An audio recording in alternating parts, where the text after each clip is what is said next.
Salut la famille, j'espère que vous allez bien. Aujourd'hui, une nouvelle histoire commence. Préparez-vous, parce que celle-ci va vous surprendre. Cette histoire est une œuvre de fiction à but éducatif et moral. Elle est destinée à un public mature. L'épouse enceinte dont il divorçait avait les larmes qui coulaient sur son visage. Mais Derek Mitchell s'en moquait. Il la gifla malgré tout, lors de sa propre fête prénatale, sous les rires et les moqueries de sa maîtresse, Britney, à l'autre bout de la pièce. Evelyn Harper était enceinte de 8 mois et venait de se voir signifier les papiers du divorce devant 50 invités. Mais l'humiliation publique ne faisait que commencer, car la mère de Derek, Patricia, marchait déjà vers elle, la fureur dans les yeux. Derek ignorait totalement que la femme qu'il venait de frapper était la fille unique de Victor Harrington, le patron trillionnaire dont l'empire s'étendait de la banque à l'immobilier, en passant par la technologie et les médias, un homme qui regardait sa fille souffrir en silence depuis 3 longues années. La maîtresse riait en voyant l'épouse enceinte s'effondrer au sol, mais elle n'avait aucune idée qu'elle vivait là le dernier moment de paix de toute sa vie. Derek venait de gifler sa future ex-femme au milieu de sa propre baby shower, et tout le monde dans la salle restait totalement silencieux, trop effrayé par l'influence de sa famille pour dire un mot. La mère de Derek s'approcha avec une satisfaction cruelle et l'expulsa personnellement, traînant son corps de femme enceinte vers la porte tandis que les 50 invités faisaient semblant de ne rien voir. « Tu aurais dû rester à ta place, moins que rien », siffla la mère assez fort pour que tout le monde entende. Mais la notion de rester à sa place allait prendre un tout autre sens pour cette famille arrogante. Dans les semaines qui suivirent, ce que fit l'épouse humiliée choqua chaque personne ayant été témoin de sa dégradation. Elle ne pleura pas. Elle ne supplia pas. Elle ne haussa même pas le ton et n'engagea pas d'avocat. Pourtant, en 60 jours à peine, Derek se retrouva totalement et complètement ruiné.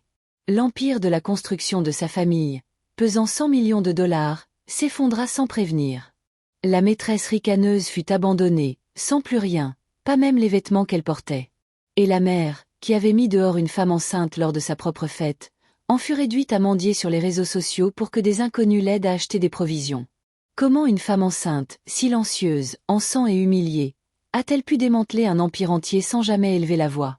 Pourquoi avait-elle caché son identité de fille de trillionnaire pendant 5 longues et douloureuses années de mariage? Qu'est-ce qui a poussé Derek à gifler la femme qui portait son propre enfant devant 50 témoins? Quel sombre secret sur la maîtresse a finalement poussé cette épouse incroyablement patiente à déchaîner sa véritable et terrifiante puissance? Et qu'a découvert Derek sur sa propre famille qui l'a laissé plus choqué que la faillite elle-même? Cette histoire vous apprendra pourquoi les plus calmes sont toujours les plus dangereux à trahir.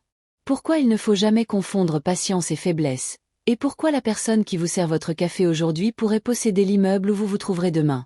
Restez jusqu'à la fin, car ce que Derek a hurlé en découvrant la vérité changera votre façon de traiter chaque personne que vous rencontrerez pour le reste de votre vie. La salle de bal de l'hôtel Grandview avait été transformée en un paradis de rubans roses et blancs, mais les décorations ressemblaient désormais à une plaisanterie cruelle alors qu'Evelyn Harper se tenait tremblante au centre de la pièce, les papiers du divorce serrés dans ses mains vacillantes. Elle avait passé des semaines à organiser cette fête pour sa fille à naître, mais elle n'aurait jamais imaginé que son mari choisirait ce moment, cette célébration sacrée d'une nouvelle vie, pour détruire tout ce qu'elle avait construit. Derek Mitchell se tenait devant elle, le regard froid et le cœur plus froid encore. Pourtant, l'homme qu'elle avait épousé 3 ans plus tôt l'avait autrefois regardée avec chaleur et promesse d'éternité. « Signe les papiers, Evelyn », ordonna Derek assez fort pour être entendu de tous. Mais sa voix ne portait aucune trace de l'amour qui lui murmurait autrefois à l'oreille. « Je veux que ce divorce soit finalisé avant la naissance de ce bébé. » Les 50 invités restaient pétrifiés sur leur siège, mais aucun ne bougea pour aider la femme enceinte dont le monde s'écroulait sous leurs yeux. Les mains d'Evelyn tremblaient alors qu'elle regardait les documents juridiques, les mots se brouillant à travers ses larmes tandis qu'elle tentait de comprendre comment son conte de fées s'était transformé en cauchemar. Elle avait tout abandonné pour cet homme. La fortune de sa famille, la protection de son père, sa place légitime d'héritière d'un empire de plusieurs billions de dollars. Mais Derek n'en avait jamais rien su, car elle voulait qu'il l'aime pour elle-même. « Derek, s'il te plaît », murmura Evelyn d'une voix brisée, mais son plaidoyer ne fit qu'irriter davantage son mari. « Pouvons-nous en parler en privé ? Le bébé !» Mais avant qu'elle ne puisse finir sa phrase, la main de Derek fendit l'air et s'abattit sur sa joue dans une gifle qui résonna dans la salle de bal silencieuse. Le bruit fut assourdissant, mais le hoquet de stupeur qui suivit dans la foule fut plus fort encore. Evelyn trébucha en arrière, portant la main à son visage brûlant, mais elle parvint à rester debout malgré le choc irradiant à travers son corps. N'ose pas utiliser ce bébé pour me manipuler, grogna Derek, le venin coulant de chaque mot, ses yeux ne montrant aucun remords pour la violence qu'il venait de commettre. Je sais que tu m'as piégé avec cette grossesse, mais je ne te laisserai plus gâcher ma vie. À l'autre bout de la pièce, un rire aigu perça le silence horrifié. Ce n'était pas un rire d'incrédulité, mais un rire de triomphe. Brittany Cole sortit de l'ombre, ses talons de créateur claquant sur le sol de marbre. La robe qu'elle portait avait été achetée avec l'argent du conjoint de Derek et Evelyn. Elle était grande, blonde et belle d'une manière superficielle, mais ses yeux affichaient une cruauté assortie au sourire qui s'étirait sur ses lèvres peintes. Finalement, Brittany s'adressa à la salle, ses bras s'enroulant autour de la taille de Derek, mais son regard restait fixé sur le visage d'Evelyn maculé de larmes. J'attends depuis des mois de prendre ma place légitime, mais cette pitoyable petite femme au foyer ne voulait tout simplement pas lâcher prise. Le cœur d'Evelyn se brisa en 1000 morceaux, mais elle refusa de leur donner la satisfaction de la voir s'effondrer. Elle soupçonnait cette liaison depuis des mois, mais voir Brittany se pavaner ainsi au bras de son mari lors de sa propre fête était une trahison à laquelle elle n'aurait jamais pu se préparer. Le rire de l'autre femme continuait de résonner dans la salle de bal, mais Evelyn remarqua un détail que ni Derek ni sa maîtresse n'avaient repéré, le petit voyant rouge d'une caméra de sécurité clignotant dans un angle du plafond. Mais l'humiliation n'était pas encore terminée.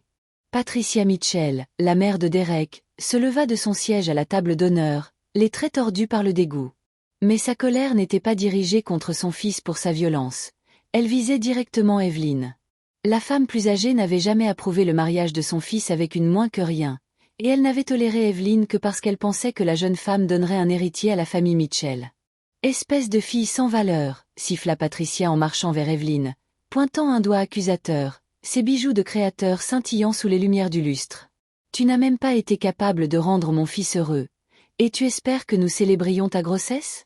Cet enfant n'est probablement même pas de Derek. L'accusation flotta dans l'air comme un poison, mais Evelyn connaissait la vérité. Le bébé qui grandissait en elle était sans aucun doute la fille de Derek. Elle ouvrit la bouche pour se défendre, mais Patricia l'avait déjà saisie par le bras avec une force surprenante pour son âge. « Dehors !» ordonna Patricia en traînant Evelyn vers la sortie. La femme enceinte luttait pour garder l'équilibre sur le sol poli. « Tu n'es plus la bienvenue dans cette famille. Et ne pense pas une seconde que tu toucheras un seul centime de mon fils. » Les doubles portes s'ouvrirent brusquement sur une pluie torrentielle, mais Patricia ne montra aucune pitié en poussant Evelyn dans l'obscurité froide et humide. La femme enceinte trébucha dans les marches, sa robe magnifique étant immédiatement trempée, mais elle se retourna une dernière fois pour voir Derek, l'observant depuis le seuil, Brittany enroulée autour de lui comme un serpent. Ce qu'aucun d'eux ne savait, c'est que 3 SUV noirs venaient de pénétrer sur le parking. Et à l'intérieur du véhicule de tête se trouvait Victor Harrington, le patron trillionnaire qui venait de voir sa fille unique se faire gifler, humilier et jeter sous la pluie. La pluie martelait la peau d'Evelyn comme un millier de petites aiguilles, mais le froid physique n'était rien comparé à la glace qui s'était formée autour de son cœur brisé. Elle restait seule sur le trottoir mouillé, les bras entourant son ventre arrondi pour le protéger, tandis que le bébé donnait des coups comme s'il ressentait la détresse de sa mère. 3 ans de mariage venaient de s'achever dans l'humiliation publique. Evelyn n'avait jamais imaginé que l'homme qu'elle aimait porterait la main sur elle alors qu'elle portait son enfant. C'est alors qu'elle entendit le bruit de portière s'ouvrant derrière elle. Evelyn se retourna lentement, l'eau ruisselant sur son visage, et ce qu'elle vit lui coupa le souffle. Les 3 SUV noirs avaient formé un demi-cercle protecteur autour d'elle, mais c'est l'homme qui sortit du premier véhicule qui faillit lui faire perdre l'équilibre. Victor Harrington se tenait droit malgré ses 62 ans. Mais ses cheveux argentés et son costume sur mesure étaient déjà trempés alors qu'il se précipitait vers sa fille, l'expression mêlant rage et chagrin. « Papa !» murmura Evelyn d'une voix brisée, ce mot lui semblant étranger après 3 ans passés à prétendre qu'elle n'avait pas de famille. « Comment as-tu » Mais Victor ne la laissa pas finir. Il l'enveloppa de ses bras et la serra contre sa poitrine. « J'ai veillé sur toi chaque jour, ma chérie » murmura-t-il dans ses cheveux mouillés, sa voix prenant ce ton dangereux qu'Evelyn reconnaissait depuis son enfance. « J'espérais que ce garçon se montrerait digne de toi, mais ce soir, il m'a montré exactement quel genre d'homme il est vraiment. » Le souvenir de sa rencontre avec Derek traversa l'esprit d'Evelyn, mais la douceur de ce premier instant avait maintenant un goût amer. Elle avait 22 ans et cherchait désespérément à s'échapper de la cage dorée de l'empire de son père. Elle voulait vivre comme une femme ordinaire, être aimée pour elle-même et non pour ses milliards. Victor avait accepté à contre-cœur de la laisser vivre dans l'anonymat pendant 1 an. Mais cette année s'était transformée en 3 lorsqu'elle était tombée amoureuse d'un jeune comptable charmant nommé Derek Mitchell. Le charme de Derek n'avait été qu'un masque soigneusement élaboré. « J'aurais dû t'écouter », sanglota Evelyn contre le torse de son père, le poids de ses choix pesant sur ses épaules. « Tu m'avais prévenu qu'il n'en voulait qu'à l'argent, mais je pensais pouvoir te prouver le contraire en cachant qui j'étais vraiment. » Victor se recula légèrement pour plonger son regard dans celui de sa fille, mais la tendresse de ses yeux ne pouvait masquer la fureur qui bouillait en lui. « Tu voulais croire en l'amour, ma chérie, mais certains hommes ne méritent pas cette confiance. » Il toucha délicatement la trace rouge sur sa joue là où Derek l'avait frappé, sa mâchoire se contractant sous une rage contenue. Mais maintenant, il est temps de leur montrer exactement qui ils ont maltraité. À l'intérieur de la salle de bal, la fête avait repris avec une énergie presque désespérée. Derek Mitchell n'avait aucune idée que son monde entier était sur le point de s'effondrer. Il se tenait au bar, Britney pressée contre lui, un verre de champagne à la main. Sa mère, Patricia, circulait déjà parmi les invités pour tourner l'histoire à leur avantage.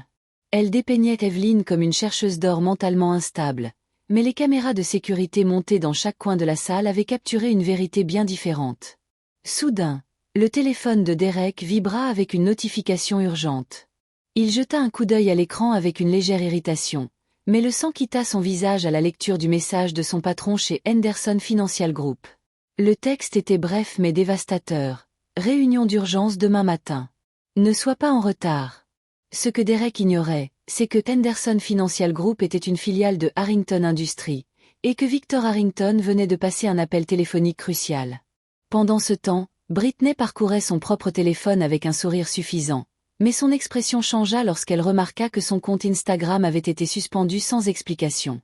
Elle avait passé des années à construire sa marque d'influenceuse avec des photos d'articles de luxe, mais chaque partenariat qu'elle avait décroché était lié à des entreprises appartenant à l'Empire Harrington. Elle ignora la notification, pensant à un bug technique, ne soupçonnant pas une seconde que toute sa présence en ligne était sur le point d'être effacée.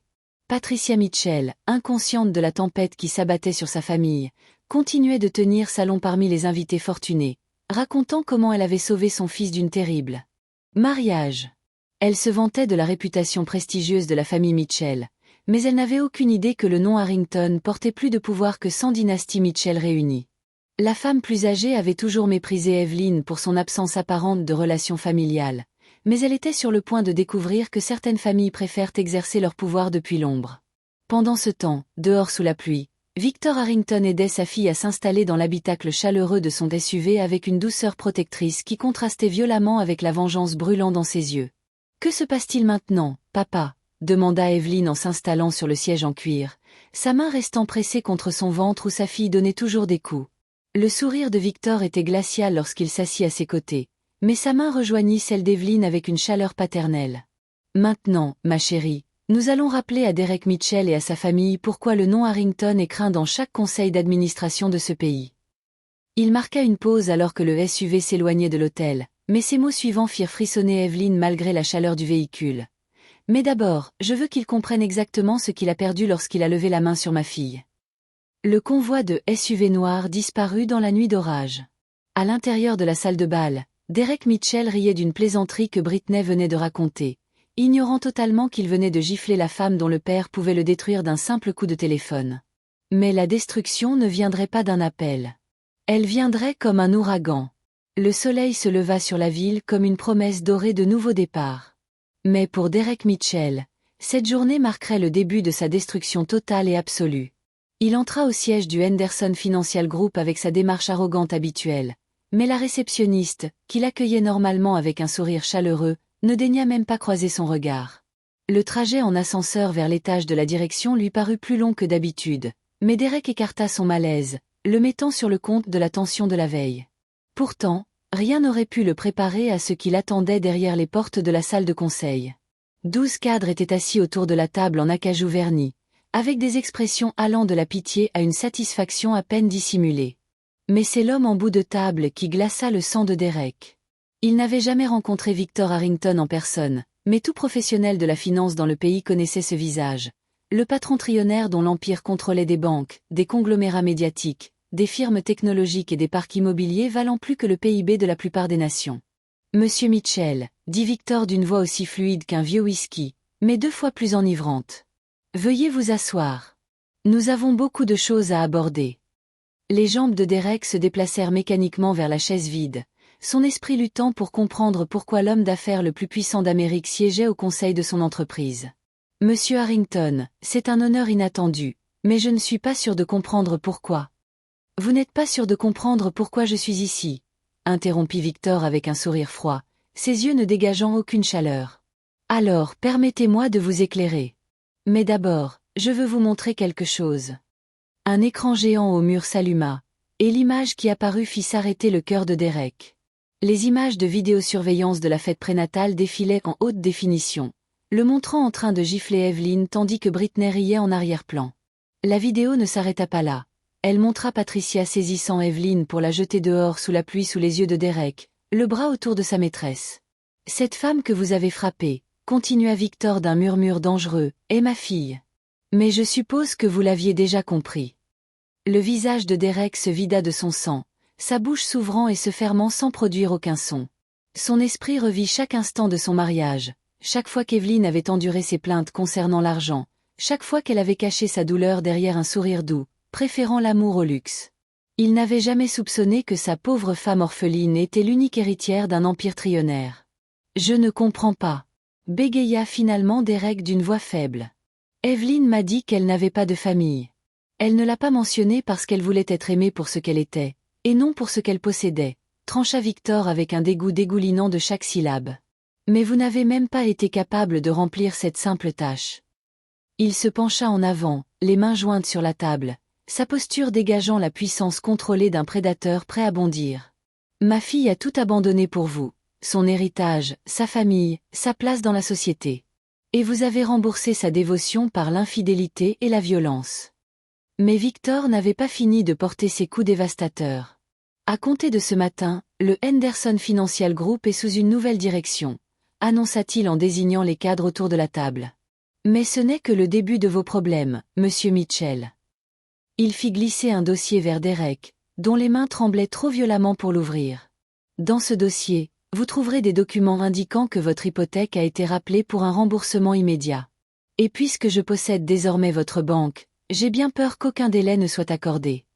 Le monde de Derek s'écroulait comme un château de sable sous un tsunami. Mais les vagues de destruction continuaient d'arriver sans merci. Ma start-up, murmura-t-il, une réalisation soudaine se lisant dans ses yeux. Les investisseurs qui ont financé mon entreprise. Tout des filiales de Harrington Industries, confirma Victor avec un hochement de tête satisfait. Et j'ai déjà ordonné le retrait immédiat de leurs fonds. Il se leva avec la grâce d'un homme ayant remporté d'innombrables batailles, ses yeux ne quittant jamais le visage terrifié de Derek. Vous vouliez divorcer de ma fille et la laisser sans rien. Maintenant, vous allez comprendre ce que signifie vraiment n'avoir rien. Le coup de grâce vint d'une direction inattendue. Le téléphone de Derek vibra. Une notification de Britney. Le message fit tomber son estomac au sol. Elle lui avait envoyé une capture d'écran de son compte bancaire vide avec une seule phrase. « Ton beau-père a gelé tous mes comptes. J'en ai fini avec toi. » Joint au message, une photo de Britney montant seule dans un avion, fuyant la catastrophe que Derek avait attirée sur eux deux. « Votre maîtresse semble vous avoir abandonné, » observa Victor avec une fausse sympathie. « Mais je suis sûr que votre mère restera à vos côtés durant les temps difficiles qui s'annoncent. » Son sourire devint prédateur tandis qu'il marchait vers la porte, marquant une pause la main sur la poignée. « Oh, j'allais oublier. J'ai également racheté le club de golf dont Patricia Mitchell était membre depuis 30 ans. Malheureusement, son adhésion a été révoquée pour conduite indigne de notre établissement. » Avant que Derek ne puisse répondre, son téléphone sonna. C'était la voix hystérique de sa mère, hurlant à l'humiliation et à la faillite. Victor Harrington sortit de la salle avec le sourire satisfait d'un père qui venait de venger les larmes de sa fille. 6 mois s'étaient écoulés depuis la fête prénatale qui avait anéanti la vie de Derek Mitchell. L'homme qui marchait autrefois avec arrogance traînait désormais dans les rues, la posture brisée de celui qui a tout perdu. Ses costumes de créateur avaient été vendus pour payer les frais de justice, mais l'argent n'avait couvert qu'une fraction de ses dettes croissantes. L'appartement qu'il louait désormais était plus petit que le dressing de son ancienne demeure. Et même ce modeste logement allait bientôt être perdu, car il ne pouvait plus payer le loyer du mois suivant. Mais aujourd'hui, Derek avait avalé ce qui lui restait de fierté pour faire l'impensable. Il se tenait devant l'immense tour de verre. Le gratte-ciel de Harrington Industries, les mains tremblantes, alors que les gardes de sécurité à l'entrée le reconnaissaient immédiatement grâce aux photos qui avaient circulé dans tous les services. La vidéo virale de lui giflant une femme enceinte avait détruit sa réputation dans tous les secteurs d'activité. Mais Derek s'était convaincu que le cœur noble d'Evelyn pourrait encore lui accorder sa merci. Il avait répété ses excuses 1000 fois, mais les mots sonnaient creux, même dans son propre esprit. « Je dois voir Evelyn Harper », dit Derek à la réceptionniste d'une voix brisée par le désespoir. « S'il vous plaît, dites-lui que son ex-mari est ici pour s'excuser. » La réceptionniste haussa un sourcil avec un mépris à peine voilé, mais elle décrocha le téléphone et transmit le message à l'étage de la direction. Derek attendit dans le hall de marbre, le cœur battant à tout rompre, chaque minute lui semblant une éternité sous le jugement des employés élégants qui chuchotaient en le pointant du doigt. Puis, les portes de l'ascenseur s'ouvrirent dans un léger tintement. Evelyn Harper entra dans le hall avec l'assurance d'une femme qui avait enfin revendiqué son héritage, mais le nourrisson blotti dans ses bras adoucissait la puissance qui émanait de sa tenue de créateur. Elle ne ressemblait en rien à la femme au foyer timide que Derek avait épousée 3 ans plus tôt. La transformation allait bien au-delà des vêtements coûteux et de sa coiffure parfaite. Ses yeux affichaient une force qui avait toujours été là, mais Derek avait été trop aveugle et arrogant pour la reconnaître. « Derek », dit simplement Evelyn d'une voix aussi fraîche qu'un marbre d'hiver. « Je dois admettre que je suis surprise que tu aies le courage de te montrer ici. » Derek tomba à genoux sur le sol poli, sans se soucier du spectacle qu'il donnait, les yeux fixés sur la petite fille dans les bras d'Evelyn, la fille qu'il n'avait jamais rencontrée. « Je t'en supplie, Evelyn, » plaida-t-il, les larmes coulant sur son visage mal rasé. « J'ai tout perdu. Mon travail, ma maison, mes économies. Tout est parti. »« Et à qui la faute ?» demanda Evelyn, un sourcil levé, sans faire un geste pour l'aider à se relever. « Je t'ai donné 3 ans d'un amour inconditionnel, et tu m'as payé par la trahison et la violence. » Le désespoir poussa Derek à abattre sa dernière carte. « Le bébé, » halta-t-il en pointant l'enfant du doigt. « C'est aussi ma fille. Tu ne peux pas me la cacher éternellement. J'ai des droits, je suis son père, mais je suis prêt à y renoncer si tu m'aides juste à me remettre sur pied. » Le hall devint silencieux, chaque employé s'arrêtant pour assister à ce spectacle pathétique. Le visage d'Evelyn resta un masque d'indifférence composé. Elle regarda l'homme qui, autrefois, l'avait fait se sentir insignifiante, mais elle n'éprouva rien d'autre qu'une pitié lointaine face à sa déchéance. « Tu veux vendre tes droits parentaux pour de l'argent ?» répéta-t-elle avec dégoût, ses bras se resserrant protectriceusement autour de sa fille. « Cela me confirme tout ce que j'avais besoin de savoir sur le genre de père que tu aurais été. » Evelyn avait une dernière vérité à lui asséner. « Je n'ai jamais eu besoin de ton argent, Derek. C'est ton amour que je voulais, » dit-elle en s'approchant de lui. « J'ai caché mon identité parce que je voulais construire une vie basée sur un lien sincère, mais tu m'as prouvé que ton amour était toujours conditionné par ce que tu pouvais gagner. » Elle marqua une pause pour laisser ces mots s'imprégner dans l'esprit brisé de Derek. « Ma fille grandira en connaissant sa valeur, mais elle ne connaîtra jamais le père qui a essayé de la vendre pour un renflouement financier. » Des gardes de sécurité apparurent pour escorter Derek hors du bâtiment. Il continua de supplier et de gémir, même alors qu'on le traînait vers la sortie. Les portes de verre se refermèrent derrière lui avec une finalité qui résonna dans sa poitrine vide. Evelyn s'était déjà détournée. Mais alors que les portes de l'ascenseur se refermaient sur elle, elle s'autorisa un petit sourire de triomphe. Elle était entrée dans ce mariage comme la fille d'un trillionnaire prétendant être ordinaire. Elle en sortait comme une mère, une dirigeante et une femme qui avait enfin appris que le véritable amour ne se teste pas. Il doit être offert librement par ceux qui sont dignes de le recevoir. Derek Mitchell, l'homme qui avait giflé sa femme enceinte sous les rires de sa maîtresse, passerait le reste de sa vie à savoir que sa cruauté lui avait coûté non seulement une fortune, mais une famille que l'argent ne pourrait jamais acheter. C'était le prix de l'arrogance, et certaines dettes ne peuvent jamais être remboursées. Les feuilles d'automne dansaient sur la pelouse soignée du domaine Harrington comme des murmures dorés du temps qui passe, mais la petite fille qui les poursuivait bougeait avec la joie insouciante de quelqu'un qui n'avait jamais connu la souffrance. Elle s'appelait Hope Harrington. À 5 ans, elle était déjà la fierté de l'empire de son grand-père, mais surtout, elle était le centre de l'univers de sa mère. Aujourd'hui était un jour spécial qui allait clore un chapitre à jamais. Evelyn observait sa fille depuis la terrasse, ses pensées dérivant vers le chemin parcouru. 5 ans s'étaient écoulés depuis cette nuit terrible. Les cicatrices de la trahison s'étaient transformées en une sagesse qu'elle portait désormais comme une armure. Elle n'était plus la jeune mariée naïve, mais la PDG de Harrington Media Group. Sa plus grande réussite n'était pourtant pas son bureau de direction, mais la femme résiliente et compatissante qu'elle était devenue. « Maman, regarde !» appela Hope en brandissant une feuille d'érable parfaitement rouge. Ses yeux pétillaient de la même intensité que ceux de Victor. « C'est la plus belle que j'ai jamais trouvée. »« Elle est absolument parfaite, ma chérie, » répondit Evelyn, avant de voir son père s'approcher avec une enveloppe à la main. Victor Harrington avait vieilli avec grâce, mais le feu dans ses yeux n'avait jamais faibli, surtout lorsqu'il s'agissait de protéger sa fille et sa petite-fille. « Ceci est arrivé pour toi aujourd'hui, » dit Victor en lui tendant la lettre. « C'est de Derek Mitchell. Tu n'es pas obligé de la lire. » Evelyn prit l'enveloppe d'une main ferme. La curiosité la poussa à briser le sceau. L'écriture était tremblante, révélant un homme qui avait touché le fond. Mais cette fois, ce n'était pas une demande d'argent. « Chère Evelyn, » lut-elle en silence. « Je t'écris depuis un foyer pour sans-abri à Détroit. Je ne demande ni ton aide, ni ton pardon. Il y a 5 ans, j'ai détruit le cadeau le plus précieux que j'ai jamais reçu. J'ai été trop aveugle pour voir ta valeur avant de tout perdre. Je t'ai giflé alors que tu portais notre fille. Ce moment me hante chaque nuit. J'ai regardé Britney rire de ta douleur, mais elle m'a abandonné dès que ton père lui a retiré sa vie de luxe. Ma mère m'a blâmé pour notre chute, mais elle est décédée l'hiver dernier, maudissant encore ton nom dans son dernier souffle. » La conclusion de la lettre portait un aveu inattendu. J'ai passé 5 ans à apprendre ce que signifie n'avoir rien. Je comprends enfin le trésor que j'ai jeté. Tu m'aimais sans condition, et j'ai répondu par la cruauté. Je ne mérite pas ton pardon, mais je veux que tu saches que je suis sincèrement désolée. Pas parce que j'ai perdu l'argent de ton père, mais parce que j'ai perdu la femme qui m'aurait aimée dans la pauvreté comme dans la richesse. Dis à Hope que son père a été un monstre. Mais même les monstres peuvent apprendre le remords. Je ne te recontacterai plus jamais. Evelyn replia soigneusement la lettre. Elle ne ressentait ni satisfaction ni vengeance. Elle avait appris que la rancœur est un poison. « Que vas-tu faire ?»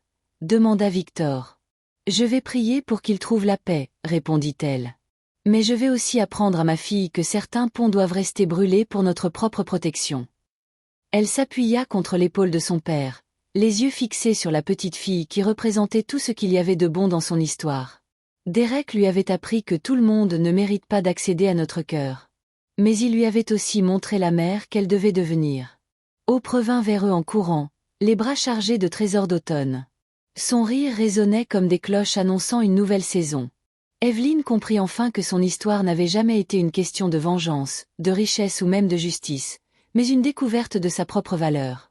C'était la plus grande leçon de toutes. Certaines tempêtes viennent pour nous détruire, mais les âmes les plus fortes apprennent à danser sous la pluie et enseignent ensuite à leurs filles à faire de même.